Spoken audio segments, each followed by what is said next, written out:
검사가 두 번째 증거자료인 휴대폰을 연결하여 음성 녹음 파일을 재생해 보았다. 재생된 녹음 내용은 박 실장이 이 팀장의 휴대폰을 미정에게 줄 때 녹음된 내용이었다. 이 휴대폰은 박 실장의 휴대폰이었다. 본부장은 지난번에 이 팀장에게 훔쳐온 가짜 휴대폰 때문에 미정에게 심한 책망을 받고 미정에게 앙심을 품었다. 그래서 박 실장을 이중 스파이로 만들어서 미정에 관해 감시를 지시했다. 박 실장은 미정의 명령에 완전히 복종하듯이 행동했지만 뒤로는 미정의 모든 일거수일투족을 감시하면서 자신의 휴대폰에 증거자료를 만들기 위해 녹음했다. 미정은 이 사실을 전혀 눈치채지 못하고 박 실장을 완전히 자신의 충실한 부하로 믿었다. 한마디로 믿는 도끼에 발등 찍힌 것이다. 서기는 이런 박 실장과 본부장을 만나서 회유시켰다. 어차피 본부장은 미정과 같이 공모를 한 죄를 지었지만 이 모든 범죄가 미정의 지시에 의해서만 어쩔 수 없이 이루어진 것이라고 하면 아주 조금이나마 형량이 작아질 것 같다는 생각을 하게 만들었다. 박 실장도 마찬가지로 모든 범죄 행위를 자신이 다 뒤집어 쓰기는 싫었다. 그래서 본부장은 회사 기밀이었던 프로젝트 자료를 서기에게 다시 넘기고 자신은 그냥 미정의 명령에 따라서 동조한 죄밖에 없다고 하기로 했다. 박 실장 휴대폰에 녹음된 내용을 들은 미정은 너무나 배신감에 쩔었다. 화가 머리끝까지 차오른 미정은 박 실장과 본부장을 보면서 변호사의 만류에도 불구하고 크게 소리를 질렀다. 니들이 어떻게 나한테 이럴 수 있어? 이런 간신배 같은 것들 단물 쪽 빨아먹고 버리는 거냐? 너희들 깜방에서도 편히 있지 못할 거야. 내가 너희를 평생 저주할 거니까. 미안한데 나도 어쩔 수 없었어. 너도 나한테 너무했잖아. 이혼 가치가 없으면 어차피 나도 버렸을 거면서 나도 좀 살아야지. 미정은 너무 충격이 커서 머리가 어지러졌다. 쓰러질 것 같은 미정을 변호사가 부축해서 자리에 앉혔다. 그리고 법정안이 조용해지고 난 다음에 판사의 판결이 바로 이루어졌다. 피고인 김미정은 형법 제314조에 따라 회사 기밀을 누설하고 피해자 이유미 씨를 감금하고 폭행과 살인을 지시해서 살인 미수에까지 이르게 한 살인교사죄. 또한 그 무엇보다 엄중한 죄인 형법 260조에 따르는 방화까지 지시해서 재산과 인명에 막대한 피해를 줄 수 있었던 죄를 지은 상황을 고려해서 피고인 김미정을 무기징역에 처한다.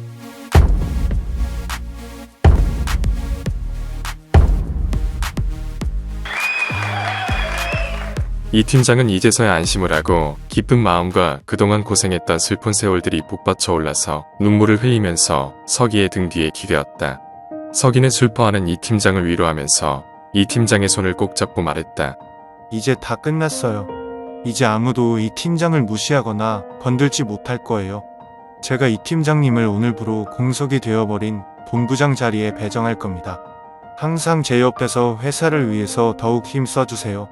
서기의 말에 이 팀장은 계속해서 기쁨의 눈물을 흘렸다. 미정은 경찰들에게 수갑이 채워져서 끌려갔다. 그리고 서기 앞을 지나가면서 서기에게 한마디를 던졌다. 너하고 난 철천지원소였나 보다. 기억해, 너랑 나랑은 절대 만나서는 안 되는 악연이다. 미정은 이 말을 서기에게 남기면서 경찰들에게 잡혀 법정을 나갔다.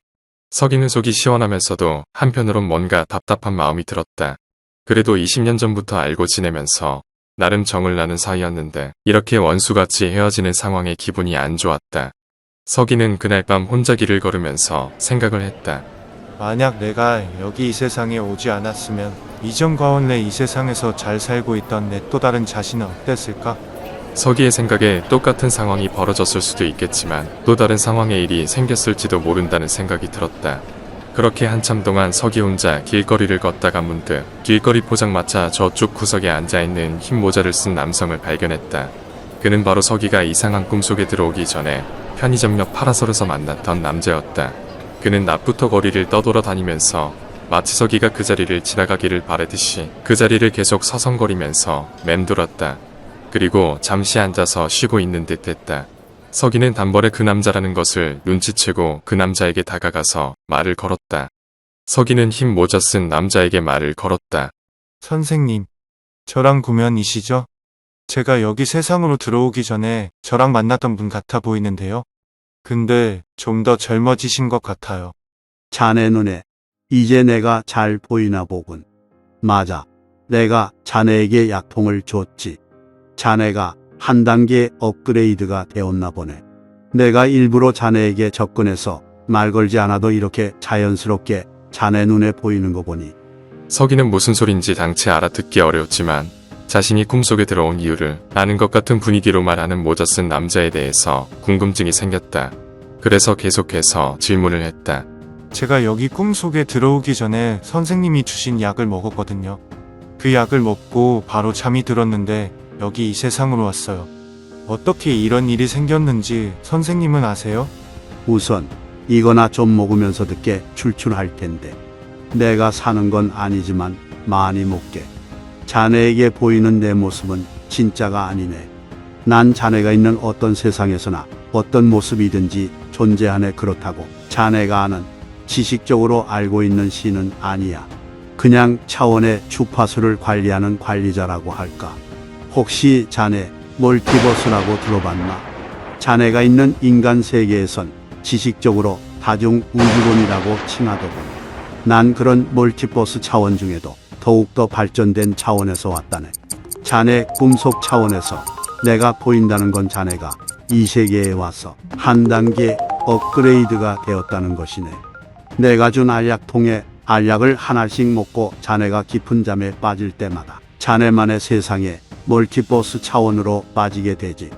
이해하기 힘들고 믿기 어렵겠지만 자네가 살던 그 세상 환경 말고도 다른 모습과 능력 그리고 다른 직업 등을 가지고 또 다른 환경의 차원에서 살아가는 자네가 수없이 있다네.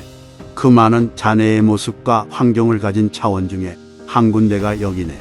자네가 지금 있는 차원의 꿈에서 벗어나려면 원래 자네가 있던 차원의 세상에 자네가 꿈을 깨야 하는데 이 세계에서 자네가 감당할 수 없는 아주 큰 충격에 빠지게 되면 꿈을 깰 수 있네.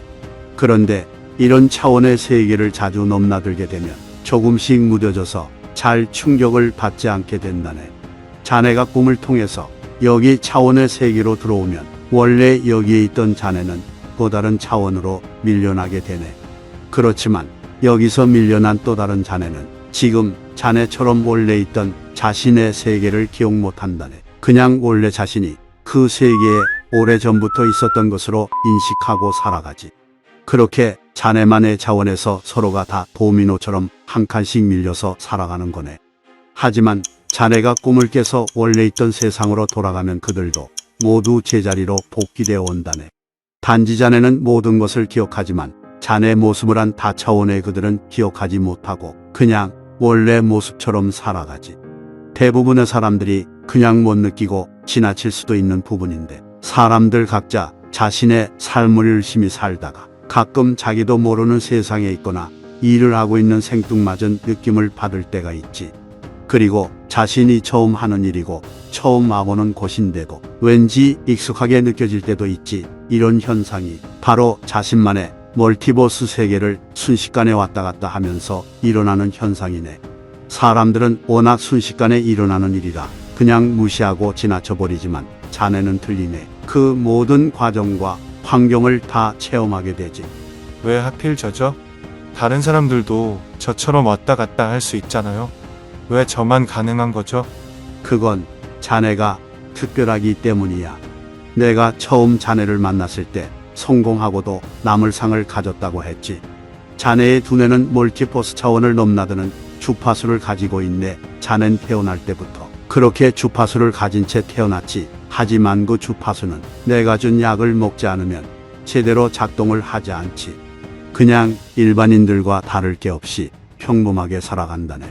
자네같이 차원을 넘나드는 주파수를 가진 이들이 다수의 각 차원마다 손에 꼽을 정도로 몇 명이 존재하지만 다 자네처럼 그냥 모르고 살아간다네. 사실 그들이 모르고 살아가도 난 상관없네. 왜냐하면 그들이 그들 세상에서 그들만의 꿈을 꾸면서 성공해서 살아가거나 아니면 자신의 삶에 만족하면서 살아가면 그냥 그 주파수는 없어지지 않고 오래도록 그들과 같이 공존하다. 그들이 생을 다하면 그들의 주파수들은 다 주파수를 관리하는 나에게로 온다네.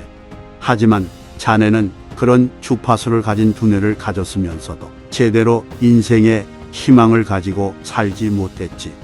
내가 느낄 때 자네는 점점 자신감을 잃고 나락으로 떨어지는 기분으로 삶을 살아가면서 자네 나이가 40이 다 돼갈 때까지 아무것도 이루지 못한 자네를 자책하다가 인생을 마감할 것 같은 기분이었네.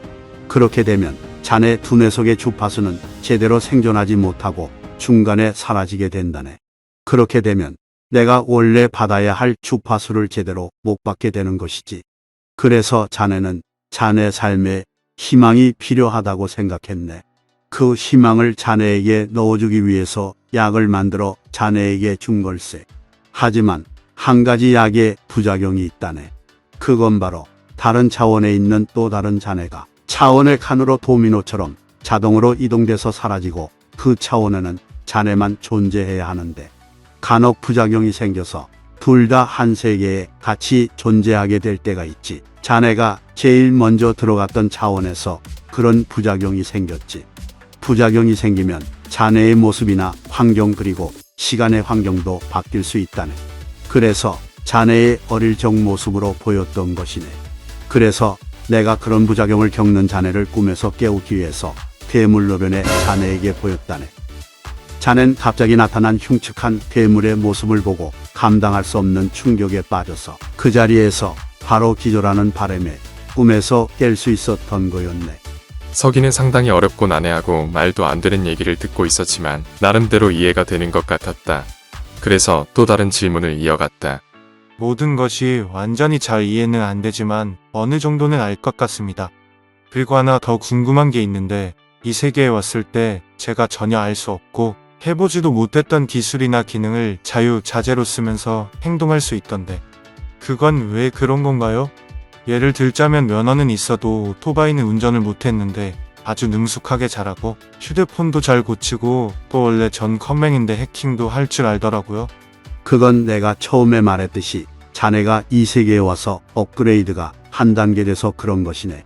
내가 준 약을 먹고 자네가 깊은 꿈에 빠져서 다른 차원에 있는 자네의 세계로 오게 되면 그 차원마다 한 가지씩의 능력을 하나씩 부여해 준다네.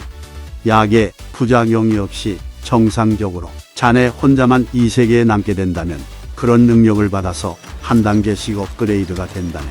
자네는 이 세계에서 엔지니어 기술의 능력을 받은 것 같네. 자네가 받은 한 단계 업그레이드된 그 능력은 여기 차원을 떠나 다른 차원의 세계를 가더라도 쓸 수 있다네. 단지 자네가 꿈에서 깨서 원래 자네의 세상으로 돌아가면 그 능력들은 모두 사라지네. 아주 사라지는 것은 아니고 다시 자네가 약을 먹고 다른 차원의 자네의 세상으로 들어가면 다시 생겨나서 사용할 수 있지. 서기는 힘 모자 쓴 남자의 말을 다 천천히 다 듣고 나서야 어느 정도 이해를 할 수가 있었다. 자신이 처음에 들어간 꿈에서 같은 모습을 한 자신을 보게 된 것과 어린 모습으로 보였던 상황 그리고 갑자기 괴물이 나타나서 기절한 것들을 포함해서 두 번째 꿈에서도 자신이 전혀 알지도 못하고 하지도 못하는 능력들이 생긴 이유들을 알 것 같았다. 이렇게 서기의 궁금증을 모두 풀어주고 난 뒤에 힘 모자 쓴 남자는 이야기를 다 마친 후에 조용히 일어나서 멀리 떠나갔다. 서기는 잠깐 멍 때리고 있는 사이에 사라진 그 남자를 두리번거리면서 찾았다. 하지만 전혀 보이지 않았다. 대형 포장 실내주점 안에 같이 있던 손님들은 서기 혼자 들어와서 독백하듯이 말하고 혼자 두리번거리면서 누구를 찾는 모습을 보면서 신기해했다. 사장님, 금방 여기 저하고 같이 있던 분 어느 방향 쪽으로 가신 줄 아세요? 아니요. 무슨 소리예요. 손님은 줄곧 혼자 계셨는데 지금 혼자 말씀하실길래 이어폰 끼고 통화하시는 줄 알았죠. 어서 지금 드신 음식 값이나 내세요. 저희 원래 선불인데 계산도 아직 안 하셨잖아요.